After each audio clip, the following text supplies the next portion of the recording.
Firstly, before I start your database management system, when I talk about data, information, knowledge, wisdom, I'm just setting up a base for you. Okay. Now, after this, that comes is ये सारा data जो है इसको store करना है. ठीक है. अब डेटा तो फाइल्स में भी स्टोर होते हैं, right? Now data could be stored anywhere. Data is also there in my system. That doesn't mean I need a database for it, right? So your next concept that comes into picture is your database. पहले हर data file systems पे ही store होते थे. जो database भी build होते थे वो file systems के ऊपर बिल्ड किए जाते थे. नाउ उसके क्या कंपैरिजन है और कैसे डेटाबेस पिक्चर में आया, we will learn that. Okay. So data हमने ओएस में पढ़ा, राइट, कि डेटा फाइल्स में स्टोर होते हैं और ये फाइल्स मैनेज करने के लिए हमारे पास फाइल सिस्टम होते हैं, right. Now in database, what kind of data you will be having? Now you said कि files भी data रखते हैं, but database is basically collection of related data. Okay. जब हम सारे डेटा का कलेक्शन करते हैं बट वो सारे रिलेटेड होने चाहिए, ऐसे डेटा को हम डेटाबेस में स्टोर करते हैं. जैसे database of an university, database of airlines, database for an hotel, base for an organization. What kind of data is there? Everything is related. अगर हम अनरिलेटेड डेटा रखना है तो वो तो हम कैसे भी डंप कर सकते हैं किसी भी फाइल्स में. बट जब हमको कोई चीज सिस्टमैटिक वे में और उनका रिलेशन एक्वायर करके चीजों को स्टोर करना होता है, ठीक है, तो हम उन चीजों को कहाँ रखते हैं? डेटाबेस में रखते हैं. Sir, what is database management system? Now, everybody had database. Now, people started creating database with related information in it. Okay, but suppose if I have 1,000 and 20,000 data with me, lakhs of data with me, and if I have to retrieve it, suppose I want to retrieve some 1,099 row, is it possible for me to do it manually? मेरे को 1,000 बार उस file में नीचे आना पड़ेगा, right, to a particular location. So if I have to do that, it is manual and it is too much time consuming. Forget about time consuming. Sometime retrieval may also be impossible for you, right? So because of which you have to have a system now. Now, as I said, everything needs logic. जैसे हमने बोला, what is IT basically is to convert any manual thing to automation. Okay.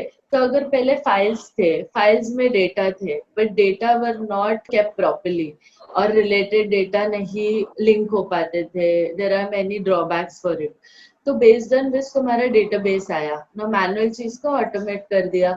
Again database था, वो अभी बहुत सारा data है, there is some problem. Now you need some logic कि ये हर चीज सिस्टमैटिक रहे. मैं अगर कोई चीज का 20,000 रो भी अगर मेरे को लेना है तो I want it to come easily और रिट्रीव इजीली टूवर्ड्स मी, लेकिन फ्रैक्शंस ऑफ सेकंड जो टुडे हम करते हैं. तो इसके लिए बहुत सारे प्रोग्राम्स बने. That's basically some system was made which has multiple or a set of programs, okay, to access this data, so that the environment that you work, if you see this third row, the environment that you work is convenient and efficient to use. Okay, so the first line says a collection of interrelated data. Because it is database, तो database में हमेशा interrelated data को ही रखा जाता है. और अगर interrelated data हमें रखना है और उसको easily manage करना है तो हमको programs लगेंगे ताकि मैं चीजों को systematic way में retrieve कर सकूं.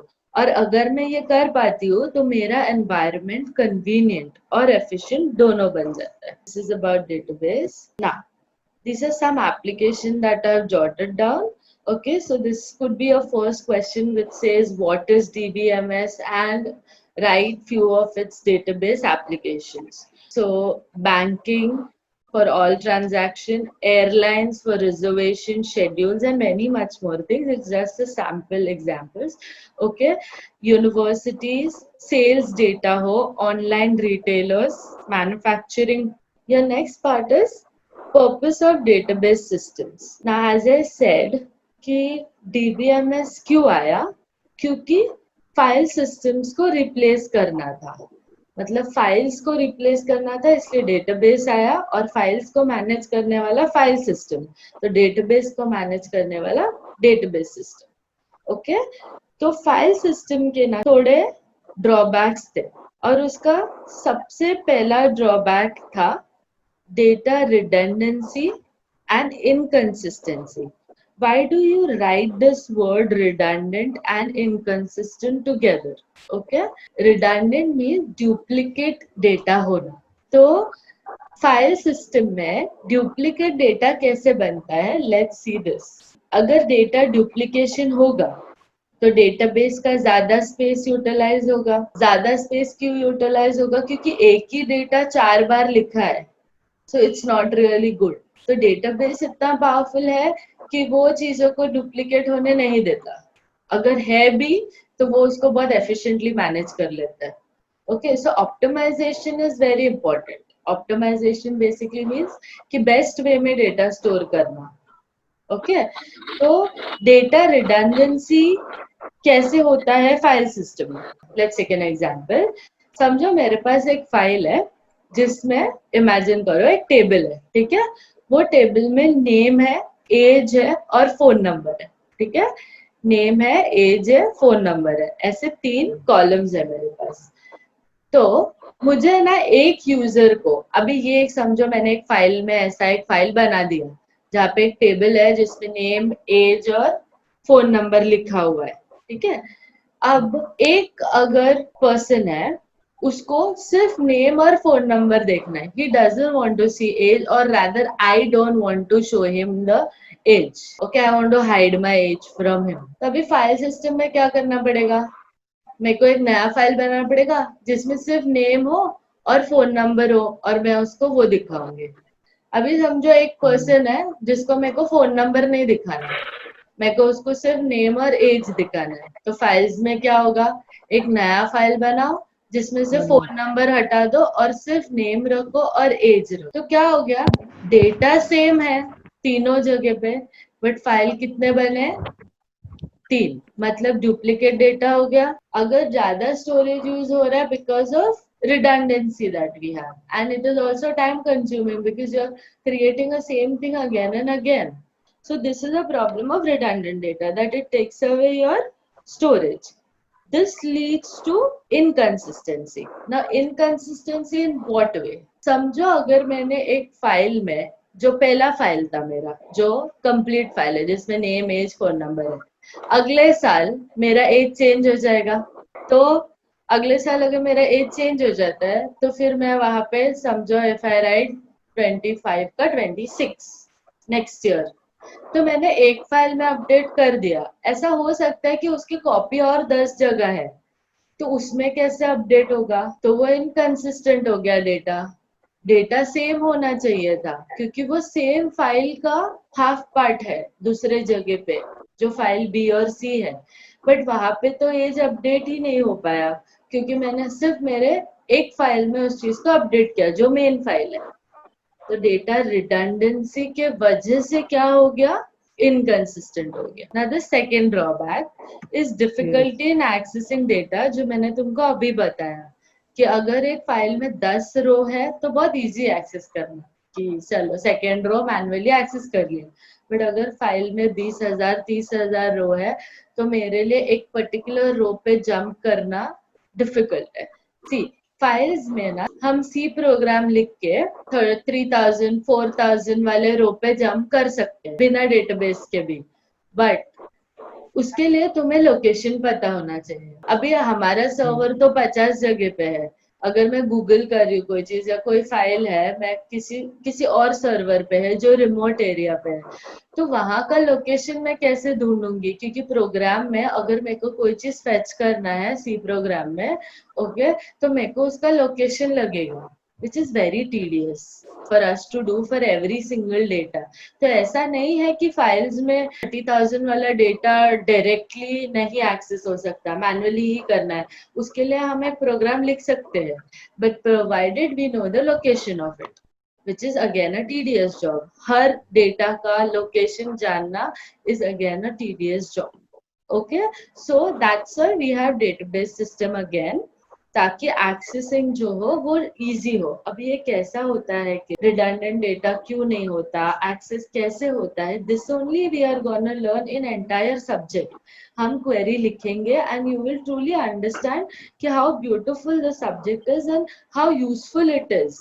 There is nowhere where database doesn't exist. Now, the third part that is there, that is data isolation. Isolation basically means, समझो मैंने जैसे बोला फाइल्स में डुप्लीकेट डेटा होता है. अगर मैंने बोला कि इधर डुप्लीकेट डेटा होता है, मतलब क्या, आई हैव डेटा समझो 3 जगह पे और मैंने नेम लिखा है और जेंडर लिखा है और इसका 3 कॉपी है मेरे पास. एक जगह पे जेंडर में मैंने लिखा मेल फीमेल, एक जगह पे मैंने लिखा MF, ठीक है. एक जगह पे मैंने लिखा 1 and 0, 1 for male, 0 for female.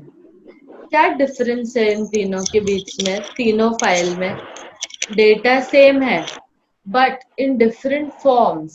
Now what is that difference in this forms? Okay, हमारे तीनों जगह डेटा टाइप क्या है, अलग है.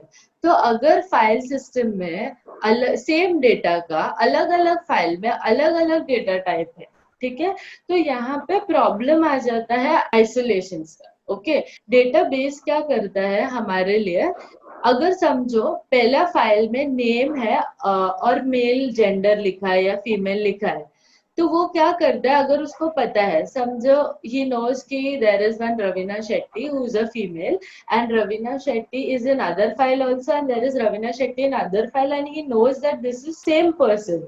ओके, बट वहां पे M लिखा और एक जगह 1 लिखा, तो वो क्या करता है, जो भी ओरिजिनल कॉपी था ना उसका डेटा टाइप को इनहेरिट कर देता है बच्चे 2 फाइल में. ओके, तो जब भी तू रिट्रीव करता है, भले तू थर्ड फाइल से रिट्रीव करेगा ना, तो तेरे को वो देगा रवीना शेट्टी नेम, बट वहां पे वो इनहेरिटेड डेटा टाइप को तेरे को दे देगा ताकि तेरे पास एक कॉमन फॉर्मेट रहे. पर्टिकुलर सर्वर पे 3 डुप्लीकेट फाइल है, पहली बार एक्सेस करते हो मेरे को मेल दिखा, दूसरी बार मैं एक्सेस कर रही हूँ मेरे को थर्ड फाइल एक्सेस हुआ क्योंकि रवीना शेट्टी तो फर्स्ट फाइल में भी है और थर्ड फाइल में भी है. दूसरी बार जब मैं एक्सेस कर रही हूँ, अगर मैंने वापस रवीना शेट्टी पूछा, उसका जेंडर पूछा, तो अगर वो थर्ड फाइल का मुझे 1 देगा, तो user will get confused because there is no common format, right, कि क्या हो रहा है. तो database will do what, it will inherit, so inheritance कर पाता है. तो इसलिए डेटा आइसोलेशन का जो इशू है वो भी डीबीएमएस में सॉल्व हो जाए. Your next part is integrity problem. Okay. Now, integrity basically means, suppose I have a BCom students जो अपने BSc के बुक्स को एक्सेस नहीं देना चाहिए, या BSc के बच्चे हैं जिनको बीकॉम के बुक्स का एक्सेस नहीं मिलना चाहिए. एक स्टूडेंट को साल में 5 ही बुक्स लेना है. ओके, तो ऐसे मैंने कंस्ट्रेंट्स डाले हैं. ओके, तो यहाँ पे अगर ऐसा कोई कंस्ट्रेंट है तो वो फॉलो करना फाइल सिस्टम में बहुत डिफिकल्ट है. तो इंटीग्रिटी कंस्ट्रेंट ये वर्ड पे हमारा एक प्रैक्टिकल है पूरा, ठीक है, जहाँ पे हम सिर्फ कंस्ट्रेंट्स डालते हैं कि फाइल में अगर मुझे बोलना है कि जिस बच्चे को 0 मार्क्स है उसको फाइल से हटा दो, ठीक है, या तो जिसका अकाउंट बैलेंस जैसे एग्जाम्पल है समझो 0 है उसको फाइल से हटा दो. ओके, और जिसका 0 से ऊपर है सिर्फ उनको रखो. तो ये कंस्ट्रेन है. कंस्ट्रेन मतलब ये एक रूल सेट कर दिया है मैंने, ठीक है, जो एक पर्टिकुलर फाइल में करना टीडियस होता है, नहीं कर सकते ऐसा नहीं है, बट तुमको वो मैन्युअली करना पड़ता है. फिर जैसा एक्सेल है, मैं उसमें फिल्टर मारूंगी कि 0 वालों को निकाल दो, ठीक है, तो I have to manually filter it. But in database, the thing is not like that. 3 drawbacks are done.